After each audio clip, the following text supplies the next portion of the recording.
ಆತನನ್ನ ಸ್ವಂತ ಕುಟುಂಬಸ್ಥನಂತೆ ಅನ್ನ ಹಾಕಿ ಜೊತೆಯಲ್ಲಿ ಇಟ್ಕೊಂಡಿದ್ರು. ಅದು ಎಷ್ಟರ ಮಟ್ಟಿಗೆ ಅವನನ್ನ ನಂಬಿದ್ರು ಅಂತಂದ್ರೆ ಕೋಟಿ ಕೋಟಿ ರೂಪಾಯಿ ಅವನ ಕೈಗೆ ಕೊಡ್ತಾ ಇದ್ರು. ಆದ್ರೆ ಅವರ ಮನೆಯಲ್ಲೇ ಇದ್ದ ಈ ವಿಷ ಸರ್ಪ ಮಾಡಿದಾದ್ರೂ ಏನ್ ಗೊತ್ತಾ? ಯಾರೀ ನಮಕ್ ಹರಾಮಿ? ಈತ ಮಾಡಿದ ಆ ಐನಾತಿ ಕೆಲಸ ಆದ್ರೂ ಏನ್ ಗೊತ್ತಾ? Take a look.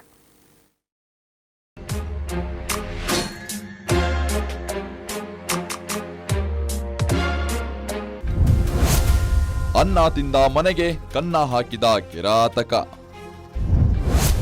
ಕಂತೆ ಕಂತೆ ನೋಟು ನೋಡಿ ಹಾದಿ ತಪ್ಪಿದ್ದ. ಇಲ್ಲೊಬ್ಬ ಭೂಪ 10 ವರ್ಷಗಳಿಂದ ಮಾಲೀಕನಿಗೆ ನಿಷ್ಠೆ ಆಗಿರೋ ಹಾಗೆ ಡ್ರಾಮಾ ಮಾಡಿದ್ದ.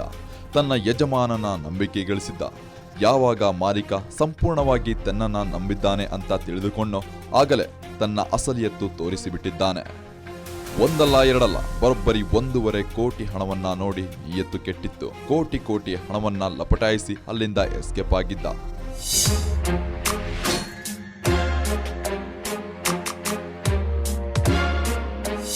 ಈ ಖದೀಮ ಮೂಲತಃ ಆಂಧ್ರದ ಗುಂಟೂರಿನ ರಾಜೇಶ್ ಅಂತ. ಬೆಂಗಳೂರಿನ ವಯಾಲಿಕಾವಾಲ್ ನಿವಾಸಿ. ಚಾರ್ಟರ್ಡ್ ಅಕೌಂಟೆಂಟ್ ತೋಟಪ್ರಸಾದ್ ಎಂಬುವರ ಜೊತೆಗೆ ಕೆಲಸ ಮಾಡ್ತಿದ್ದ. ಡ್ರೈವರ್ ಆಗಿ 10 ವರ್ಷಗಳ ಹಿಂದೆ ಕೆಲಸಕ್ಕೆ ಸೇರಿದ್ದ. ಪ್ರಸಾದ್ಗೆ ಈತನ ಮೇಲೆ ವಿಪರೀತ ನಂಬಿಕೆ ಇತ್ತು. ಆದರೆ ಮೇ 6ರಂದು ಈ ನಂಬಿಕೆ ಕಳೆದುಕೊಂಡಿದ್ದ. ಅವತ್ತು ಕಚೇರಿಯಿಂದ ಸುಮಾರು 1,50,00,000 ಹಣವನ್ನ ಒಂದು ಟ್ರಾಲಿ ಬ್ಯಾಗ್ಗೆ ಹಾಕಿ ಇದನ್ನ ಬ್ಯಾಂಕ್ಗೆ ಡೆಪಾಸಿಟ್ ಮಾಡಬೇಕು ಎಂದು ಹೇಳಿದ್ದರಂತೆ ಪ್ರಸಾದ್. ಆದರೆ ಈ ವೇಳೆ ಅಲ್ಲಿಂದ ಪಾರ್ಕಿಂಗ್ ಲಾಟ್ ಕಡೆ ಬರ್ತಿದ್ದ ಹಾಗೆ ರಾಜೇಶ್ ಹಣದ ಬ್ಯಾಗ್ ಅನ್ನ ಸ್ಕೂಟರ್ನಲ್ಲಿ ಇಟ್ಕೊಂಡು ಅಲ್ಲಿಂದ ಎಸ್ಕೇಪ್ ಆಗಿದ್ದ. ವಯಾಲಿಕಾವಲ್ ಪೊಲೀಸ್ ಠಾಣೆಯವರು ಮನೆಯಲ್ಲಿ ಕೆಲಸ ಮಾಡ್ತಾ ಇರ್ತಕ್ಕಂಥ ಓರ್ವ ಡ್ರೈವರ್, ಅದು ಕೂಡ 10 ವರ್ಷಗಳಷ್ಟು ಕಾಲ ಮನೆಯಲ್ಲಿ ಕೆಲಸ ಮಾಡಿರ್ತಾ ಇರ್ತಕ್ಕಂಥ ಡ್ರೈವರನ್ನೇ ಅವರ ಒಂದು ಹಣವನ್ನು ಸುಮಾರು 1 ಕೋಟಿಗೂ ಹೆಚ್ಚು 1,50,00,000 ಹಣವನ್ನು ಅವರು ಬ್ಯಾಂಕಿಗೆ ಕಟ್ಟಲಿಕ್ಕೆ ಅಂತ ಕೊಟ್ಟಿರ್ತಕ್ಕಂತಹ ಸಂದರ್ಭದಲ್ಲಿ ಅದನ್ನು ತೆಗೆದುಕೊಂಡು ಪರಾರಿಯಾಗಿರ್ತಾರೆ.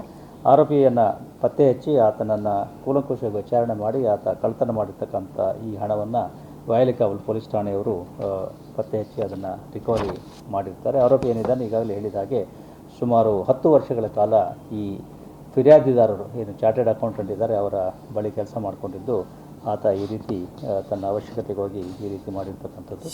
ಇನ್ನು ವಿಚಾರ ಗೊತ್ತಾಗ್ತಿದ್ದಂತೆ ಮಾಲೀಕ ಪ್ರಸಾದ್ ವಯಾಲಿಕಾವಲ್ ಪೊಲೀಸ್ ಠಾಣೆಗೆ ದೂರು ನೀಡಿದ್ರು. ದೂರಿನ ಅನ್ವಯ ಕೇಸ್ ದಾಖಲಿಸಿ ಹುಡುಕಾಟ ನಡೆಸಿದ್ರು. ಆತ ಬೆಂಗಳೂರಿನಿಂದ ಗುಂಟೂರಿಗೆ ಹೋಗಿ ಅಲ್ಲಿಂದ ಬೇರೆ ಕಡೆಗೆ ಎಸ್ಕೇಪ್ ಆಗಿದ್ದ ಮಾಹಿತಿ ಸಿಕ್ಕಿತ್ತು. ಆದರೆ ಮನೆಯಲ್ಲಿ ಇಟ್ಟಿದ್ದ ಸುಮಾರು 1,48,00,000 ಹಣವನ್ನ ಪೊಲೀಸರು ವಶಕ್ಕೆ ಪಡೆದಿದ್ದರು. ಆ ನಂತರ ಶೀಘ್ರವೇ ಆರೋಪಿಯನ್ನ ಬಂಧಿಸಿದ್ದಾರೆ. ಈತ ಕದ್ದ ಹಣದಲ್ಲಿ 2.5 ಲಕ್ಷ ರೂಪಾಯಿಯನ್ನ ಆದಾಗಲೇ ಖರ್ಚು ಮಾಡಿದ್ದ ಅನ್ನೋದು ಗೊತ್ತಾಗಿದೆ.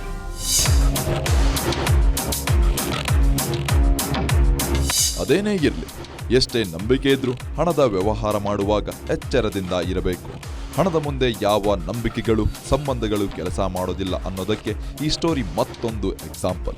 Ajay Gowda, crime bureau, guarantee news.